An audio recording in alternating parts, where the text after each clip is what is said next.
देश मेरा जल रहा है, आग लगी है सीने में, हुक्मरां सब व्यस्त हैं खून गरीब का पीने में।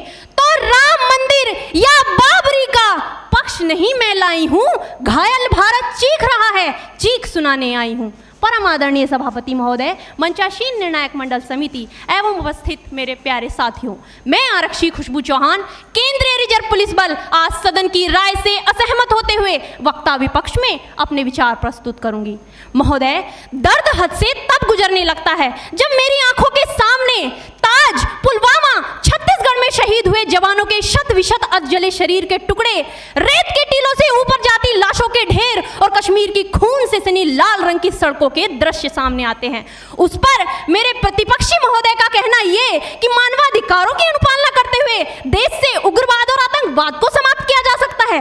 महोदय, अब तो हमारा तिरंगा झंडा भी हमसे ये पूछने लगा है कि क्या बात है भारत, आजकल फहराने से ज्यादा मैं कफन में दफनाने के क्यों काम आ रहा हूँ। महोदय, हृदय तो उस दिन फट गया जब बूढ़ी माँ अपने बेटे के चिथड़ों को देखकर बोली कि साहब, आप तो भर्ती में 1 इंच भी कम नहीं लेते, मैं आधा शरीर कैसे ले लूं।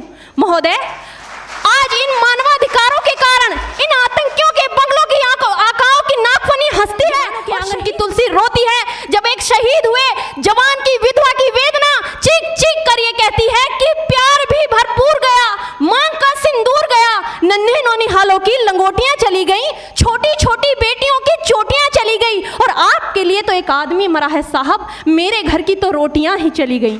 महोदय, किसी भी युद्ध को जीतने के लिए पहल करना सबसे ज्यादा आवश्यक है, क्योंकि इतिहास गवाह है कि पहल करके बड़े बड़े युद्धों के परिणाम बदल दिए गए हैं। परंतु आज मानवाधिकारों के कारण हमारे देश के जवान इस कदर बंधे हुए हैं कि अपनी ड्यूटी पर खड़े होकर भी वो आज पहल करने से डरते हैं, क्योंकि महोदय, भविष्य में उन्हें कटघरे में खड़े होने का डर सता रहा होता है।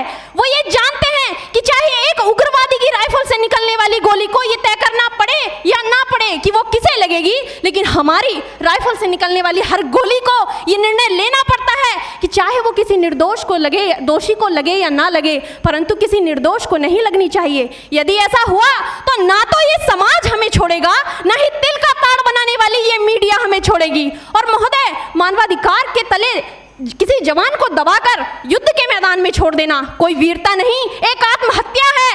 क्योंकि महोदय, फूल को श्रृंगार दो ये मुमकिन नहीं, और एक वीर को झनकार दो ये मुमकिन नहीं। जो हाथ बांध दे सेना के, ऐसे मानवाधिकार का पालन संभव नहीं। महोदय, आज सत्यनिष्ठा के मार्ग पर चलते हुए भी हमारे देश का जवान इन आतंकवादियों, इन पत्थरबाजों से डरता है, क्योंकि वो जानता है कि उसकी राइफल से निकलने वाली गोली अगर टारगेट को हिट नहीं भी करेगी तो भी 400 मीटर तक जाएगी, और यदि इस बीच वो किसी निर्दोष को लग गई तो महोदय, हमें अपनी नौकरी से हाथ तक धोना पड़ सकता है। और महोदय, अपनी नौकरी को बचाने की खातिर एक जवान आज ये सोचता है कि चाहे सांप मरे या ना मरे, परंतु लाठी नहीं टूटनी चाहिए, क्योंकि आज हमारे देश के हालात कुछ ऐसे हो गए हैं कि चिरागों को हवाओं में उछाला जा रहा है, हवाओं पर भी रोब डाला जा रहा है। अरे हम ही तो बुनियाद है आंतरिक सुरक्षा की, और आज हमें ही नौकरी से निकाला जा रहा है। पुलवामा में 44 जवान शहीद हुए, छत्तीसगढ़ में 76 जवान शहीद हुए, तो कोई भी मानवाधिकार की दुहाई देने वाला हमारे पक्ष में आकर खड़ा नहीं हुआ। परंतु जब जेएनयू विश्वविद्यालय में एक देशद्रोही के द्वारा भारत तेरे टुकड़े होंगे, अफजल हम शर्मिंदा हैं जैसे देशद्रोही नारे लगते हैं, तो सारे मानवाधिकार के ज्ञाता आकर उसके पक्ष में खड़े हो जाते हैं। तभी तो क्या कहा था उस देशद्रोही ने कि तुम एक अफजल को मारोगे, हर घर से अफजल निकलेगा। तो मैं भारत की बेटी अपनी भारतीय सेना की तरफ से आज ये ऐलान करती हूँ कि उस घर में घुसकर मारेंगे जिस घर से अफजल निकलेगा, वो कोख नहीं पलने देंगे जिस कोख से अफजल निकलेगा। उठो देश के वीर जवानों, तुम सिंह बनकर दहाड़ दो और एक तिरंगा झंडा उस कन्हैया के सीने में गाड़ दो।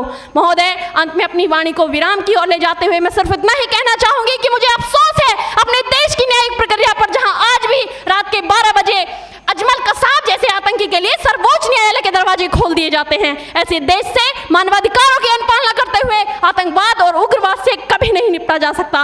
मानवाधिकार के नाम की दुहाइयां देने वालों, सीमा पर लड़ा नहीं जाता चरखों से शोलों के आगे, रामायण पढ़ी नहीं जाती सीमा पर गोलों के आगे। धरती के घोर कुहासे को एक सूरज ही हर सकता है, क्योंकि एटम बम से रक्षा केवल एटम बम ही कर सकता है। जय हिंद, जय भारत।